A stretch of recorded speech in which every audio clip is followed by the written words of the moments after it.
Good afternoon for the final time on F1 2016, ladies and gentlemen. Of course, not only the final time on this game, but also sadly the final time in WRL history. Of course, the league is folding after this race, and after 119 Grand Prix, I'd just like to thank the organiser Cena for all that he's done in the past, and these 6 seasons, 5 of which I've been a part of, have been absolutely fantastic. Not much to say on that other than it's really sad that only 3 people showed for this final race. I know there were 2 people who were completely unable to make it who wanted to, but we had a grid of 17 at one point, and it's just really sad that it had to end like this with so few competitors. It's obvious though that that's going to happen when you hold the last 2 races after the release of F1 2017, and it's natural that everyone wants to race on the new game rather than the old game.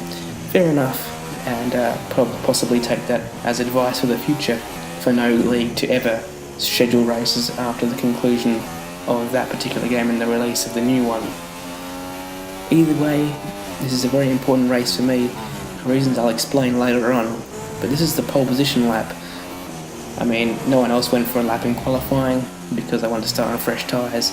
However, the lap actually stacks up pretty well against several of the other leagues that I competed in, and would have been pole in most of them, I think, so I'm still proud enough to exhibit that lap time. I'm not going to go around doing like a 140 or something. Got to send the game off in style, and indeed we take pole position, obviously, with Danny and Murph not setting times in the Ferrari and McLaren respectively. So the lights would come on, and we were held for quite a while, but off we go indeed. Danny, for whatever reason, had to go, so almost immediately the race became a glorified McLaren test session, although Murph almost got wiped out there. Danny retiring, not by crashing, but because she had to. So just 2 cars left. Very, very sad way to end WRL. Didn't get the greatest run through there though, and at least the fact is we have someone to race, and we know Murph always produces a fantastic battle with us on this game. Down the inside he comes into the triple chicane. Little bit of contact, but neither of us spin out, and neither of us receive damage. He's still there though on my left. Great racing as always. The hand goes up once again, but I'm not going to complain about that, as much as my driver might. This is going to be a bit scary though. I might have to lift through here. Nah, he lifts, and we maintain the position.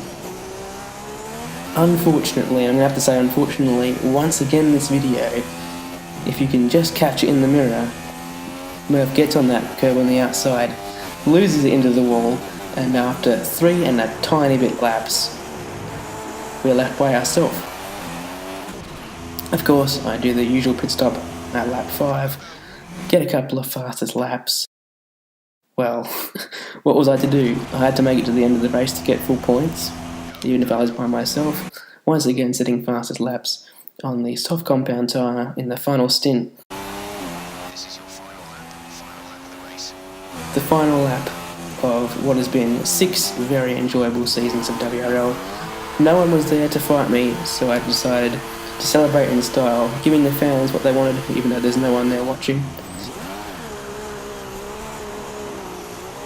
Just sad, once again. It is nice for me to pick up the 25 points here, because finally I get a season where I score 500 or more points, 504 in fact, because I won 18 out of the 21 races here and came 2nd in the other 3. So obviously that means finally I scored a full season of podiums. 5 times I've come 1 race short of doing that. In fact, the last 2 seasons of WRL, once in Hungary I came 4th, then last season in Baku 4th. So I missed out twice in the last 2 seasons of doing it in WRL. There was also ERL where I came 9th in Germany, the only time I wasn't on the podium, due to a very strange glitch which made me go very slowly.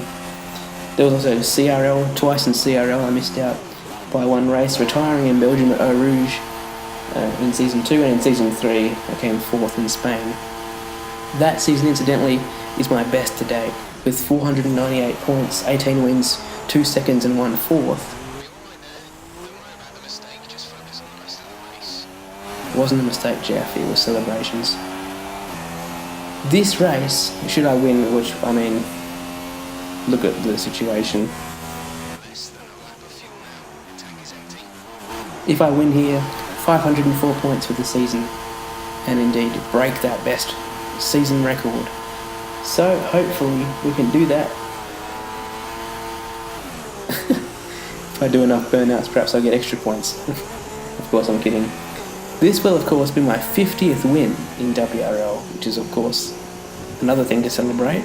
I've had 89 entries, so that's a 56% win ratio.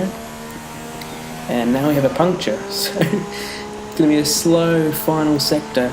We look back at the McLaren that's taken us to 36 wins on F1 2016, which is the best of any car on any single game. I think that's my 40th win for McLaren. In total, 71st this will be on F1 2016. Hopefully I don't lose the other rear tyre here. It's ticking over to 79%.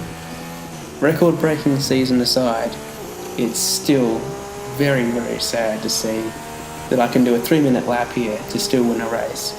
But that's just how it's panned out. Thank you to each and every single one of you who competed in WRL in the past for making great and exciting memories for me. Season 1, second half of the season. Season 2, didn't compete in Season 3, but Season 4, 5 and 6, all fantastic. From the 4-time WRL champion, thank you ever so much for watching. I look forward to racing you all on F1 2017.